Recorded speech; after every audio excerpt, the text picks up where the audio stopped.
3. The Voice of the Shard. Ashlai raced through the woods, stubbornly blinking away tears. She had drawn her sword and released several short bursts of flame, hoping the fire would provide enough release. But in the solitude of the woods, she couldn't hold back any longer. Her tears flowed as she fled toward a single purpose, her special tree. At last, she reached her goal and collapsed to the ground, gasping deeply. Trembling all over from pushing herself so hard, she placed a hand on the tree, concentrating on its rough texture. Feeling its solidity helped ground her and make her believe that maybe she wouldn't explode after all from the sudden rush of emotions. When she had regained some of her composure, she looked up at the massive tree. Its thick trunk and gnarled branches twisted up and up into an intricate pattern. As children, she and Merritt had often played here, climbing the tree, acting out favorite adventures Bromwell and other locals told them. Merritt used to say the tree's limbs looked like so many friends linking arms and dancing in a circle, just like she had done with him and Bromwell that very night. With a cry, Ashlai clawed at the dirt, frantically searching for their treasure box, praying it was still there. It had to be, unless the earth had swallowed it whole. She had only been 6, and Merritt 8 when they had first buried the bronze box Bromwell had made for them. The ground was now thick and packed hard since the last time she dug it out. She grabbed a sharp rock, focusing her anger and pain into chiseling away the rough earth. At last, she felt the box, wedged partly under one of the tree's roots.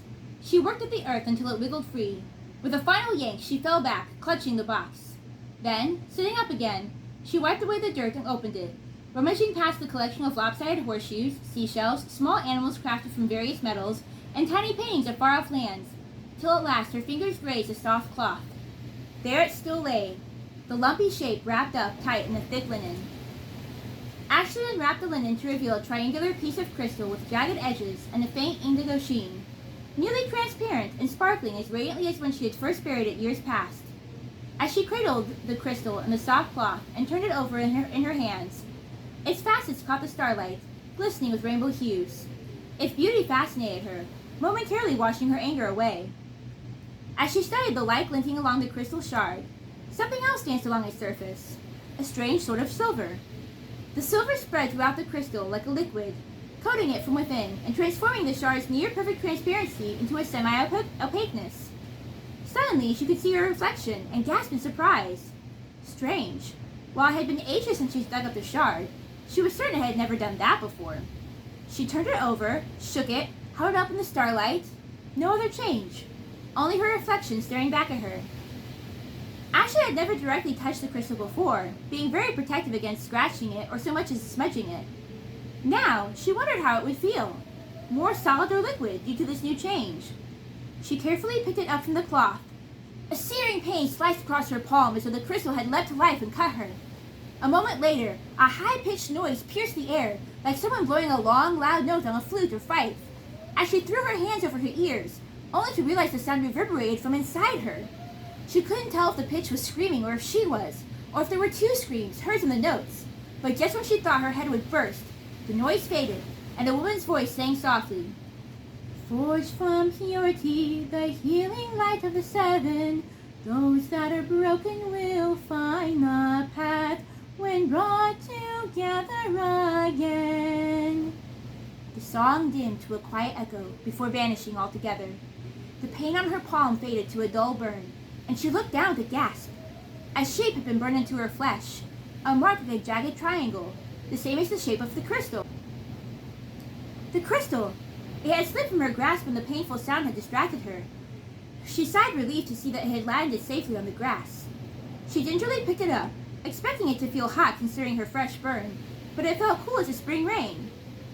"What in the world are you?" she breathed, half expecting the crystal to answer. Bromwell had always told Ashlai and Merritt that their mother left the crystal with them upon entrusting them to his care. Their mother had stopped briefly in Vian during a long journey while fleeing some great evil. She had left behind no other trace of who Ashlai and Merritt were or where they came from, only this crystal shard. As happy as Ashlai wanted to be for Merritt, the fear of him abandoning her suddenly took hold again. What if she never saw him again? What if, like their mother, he meant to come back, but just didn't? Ashlai didn't want to believe that Merritt would ever allow that to happen. And yet, as highly as Bromwell spoke of their mother, she too had left never to return, whether by choice or by some danger that drove her away. Shouldn't Ashlai go with her brother then, to protect him? The more she studied the crystal, their single link to their past, the more she hurt. Everything she knew and loved was being ripped from her in a single night. Everything that had always made her feel rooted enough in Vienne to call it home. Without her friends, without her brother, it seemed that the strings tying her to the forest snapped, all but the ones forcing her to remain.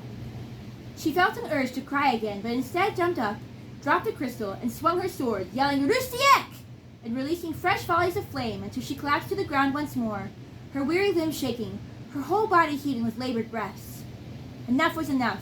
If Bramwell wouldn't let her go, she would go anyway. She would steal away on Merritt's ship if need be. As she rose to her feet, a glimmer on the ground caught her attention.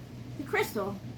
Picking it up, she ran her fingers across its surface and nearly jumped. This time, it seemed to ripple. It still looked solid, yet there was also a fluid quality about it.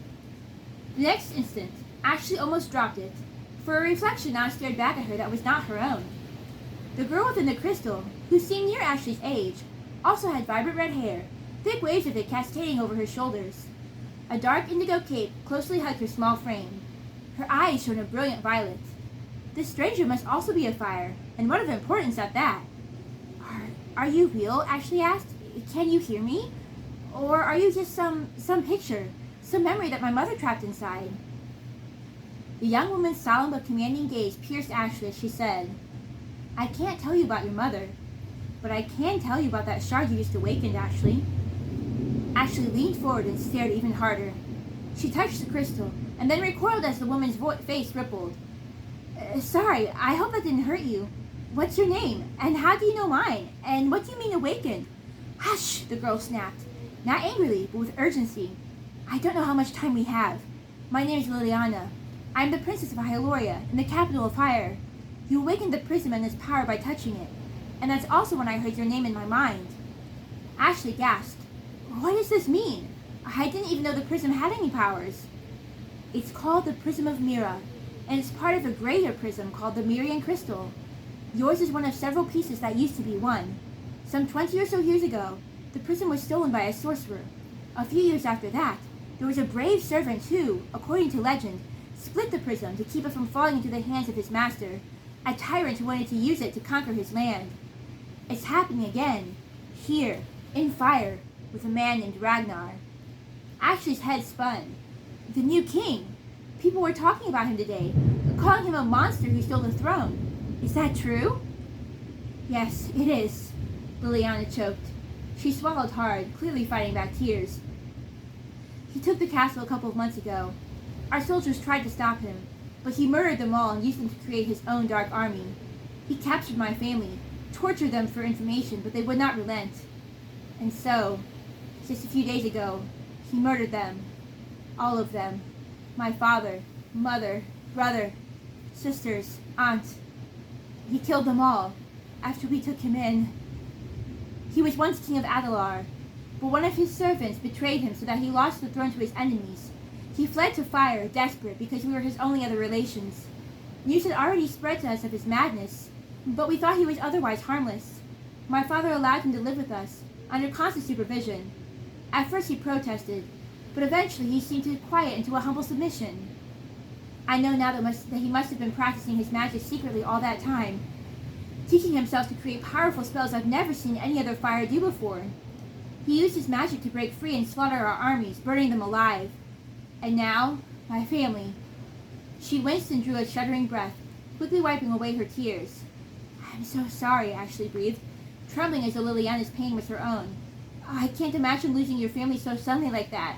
Stop talking, Liliana cried, and then, more gently but pleading, I must tell you as much as I can, and he could find me any moment. He's only keeping me alive because he had to keep one of us alive. Someone from the royal family.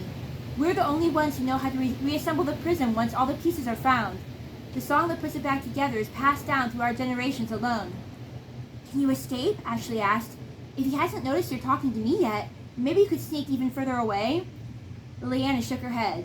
It's no use. Because you're afraid of him following you? He wouldn't be able to hurt you, it sounds like. Not if he needs your song to restore the prism. She shook her head again. He couldn't follow me because he can't leave the castle. My family had placed a spell on him to further keep him confined. As long as someone of royal blood yet lives, he cannot step outside the castle grounds. But his servants, the Ragnarites I call them, they would find me in an instant. What are they? Ashlai asked. Servants, reborn from all those Ragnar has killed. Every time he murders someone with his Sere, like our poor soldiers, they get added to his power. They're like zombies made of ash and fire. Ashley's head spun as she tried to absorb so much new and vital information. Sere, like a prophet or sorcerer of some kind. No, Sere as in dry, barren. I don't know exactly what it is, but it creates this terrible heat and can spread quickly. Ragnar is planning a vicious attack with it. He's already been using it to bring great famine upon all Hyloria. It's what's causing this drought, destroying all that is green and turning it to dust. The rivers and lakes boil, killing the fish and poisoning fresh drinking water. In the west, the ocean itself is drying up before its power. A dull thud sounded within the prism. Liliana's gaze clouded with worry, and she glanced over her shoulder. Ashlai strained to see beyond the princess's face, but could make out nothing except a dark gray color, perhaps a wall or door, which she half expected Ragnar to burst through at any moment. Liliana turned back to Ashlai. Her chest rose and fell as her breath came more unevenly, and she spoke in hurried, hushed tones. There was a prophecy that Ragnar would be destroyed by as many people as there are colors in a prism. My family had come to the conclusion that the prophecy referred to the prism of Mira, which would mean that you are one of 7 people meant to destroy Ragnar and use the prism to restore harmony to our land. But, Ashlai barely spoke above a whisper, but how can you be certain that I'm one of the people meant to do this? Because the shard reacted to you, Liliana said. Didn't the sign appear on your hand? The princess held up her hand to display a jagged triangular mark burned into her palm. Ashlai lifted her hand to show the same. What do they mean? Ashlai asked. When the prism was broken, Liliana said, the 7 shards scattered and hid themselves. This is an ancient spell that the prism is infused with to protect it from misuse in dark times. When someone finds a shard and touches it, it reacts to them. Your shard will now respond to you. It can help you locate the other shards. I'm not exactly sure how, but it has to do with part of a song passed down by our family. Those that are broken will find the path when brought together again. A boom sounded from within the shard. It trembled in Ashlai's hands and she jumped. Gripping it tight and drawing it a little closer to her, she watched as Liliana once more looked over her shoulder before flinging a wild glance back at Ashlai. I must go. Promise me you will set out immediately. Where? Ashlai blurted. And what do I do once I find all the shards? Her stomach knotted and she shivered. Being thrown into some overwhelming quest against a mad king wasn't exactly the way she had hoped to go out and see the world. Bring the pieces here, to Fire, to the lighthouse, Liliana said. Look for others with the same marks on their hands. They could be friend or foe, but if they bear the mark, they've at least encountered one of the shards. Go to the Sprite Woods first, just north of here. When my shard awakened, I was able to use it to talk to one other person. He's waiting to meet you. Who is this person? Ashlai demanded. Who am I supposed to meet? What does he look like? A thundering blast made Ashlai jump, and the shard slipped from her hands. She dove for it, caught it, and watched, trembling, as the shard's reflection filled with bright orange, red, and yellow flame, consuming her vision of Liliana. Ashlai wanted to scream and ask if she was all right, but her voice was suddenly as dry as if smoke from the fire reached through the prism shard and choked her. Liliana's voice broke through, and her cries of protest made Ashlai wish she could jump inside and save her. The fire and smoke cleared enough for Ashlai to see a small room swirling around as Liliana was jostled roughly. A hand reached for the princess, wresting the shard from her. 2 guards forced her through a door and out of sight. Ashlai jumped to her feet. She had to get home, warn Merritt and Bromwell of everything Liliana had said, and prepare to head out immediately, even if that meant running away if they tried to stop her. She started through the woods, when another flare of red caught her attention. Terrified at what might be happening to Liliana now, she glanced down at the shard, and found herself spellbound by fear and awe in one breath. A man's face stared up at her. His bright red curls and violet eyes showed that he was every bit as much a fire as the princess herself. But more than mere looks, his gaze captivated Ashlai as it came alive, first with intense alarm, and then with sudden joy. Just as quickly the man vanished, and Ashlai staggered back against a tree, stunned, breathless. Was that Ragnar? Was that gleeful, handsome man the wicked king who had slaughtered dozens, maybe hundreds, to create his dark army?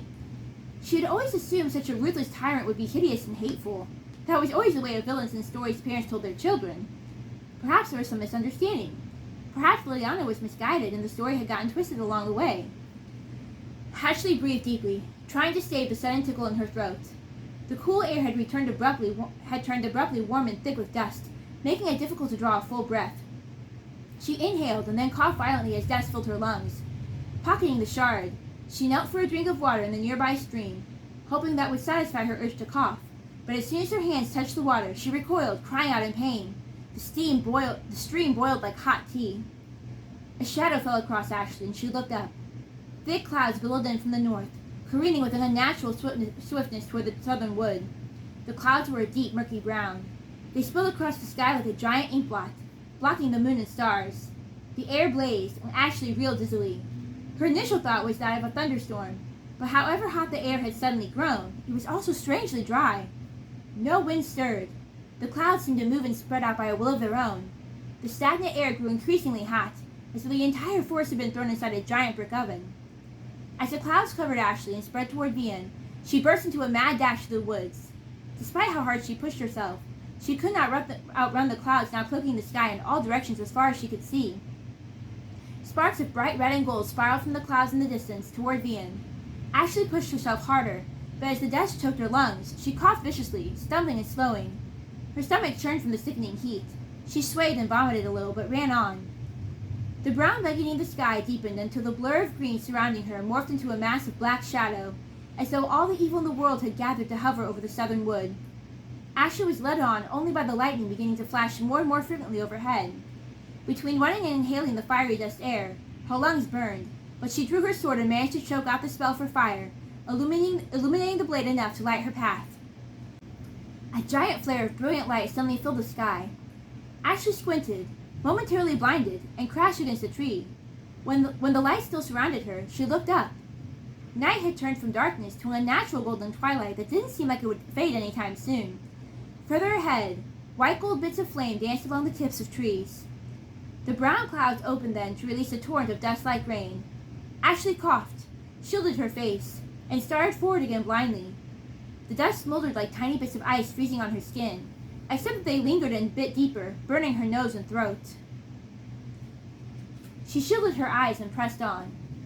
At last, she burst into the circle and staggered to an abrupt halt, clutching at a nearby tree for support. She struggled to catch her breath, all the while grappling with the nightmare spanning before her. The clearing was in flames. The guests dispersed, screaming and shielding their families. Ashlai searched frantically for some sign of Merrick or Bromwell or her friends, but found none. Maybe they had already found shelter. She dashed toward town. She spilled into Vian, only to find further chaos there. Lightning bolts darted from the dust clouds, their jagged claws setting trees and buildings ablaze. Families ushered their children inside shops and houses, and forest footers shouted to each other as they raced for swords, bows, wooden staves, whatever weapons they could find. But why? What could swords do against this bizarre storm? A massive shape swooped overhead, bringing life to the canvas of dust and flame. 6 huge panthers cloaked in shaggy black fur circled on long, thick, transparent wings, the Ankaza that the man had spoken of in the bookshop. Lightning crackled along their wings, bursting out at intervals, and they watched the frightened villagers with a hungry gleam in their yellow eyes. On their backs rode men and women, seemingly formed of white light and draped in thick cloaks of red and gold flame. All raised their hands as they commanded the clouds, striking fire and lightning everywhere.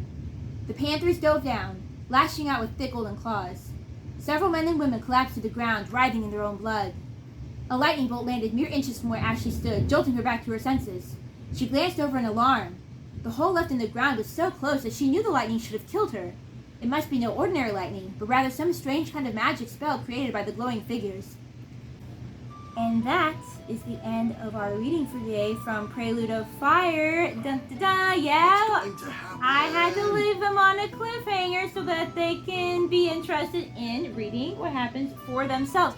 So all kinds of questions here.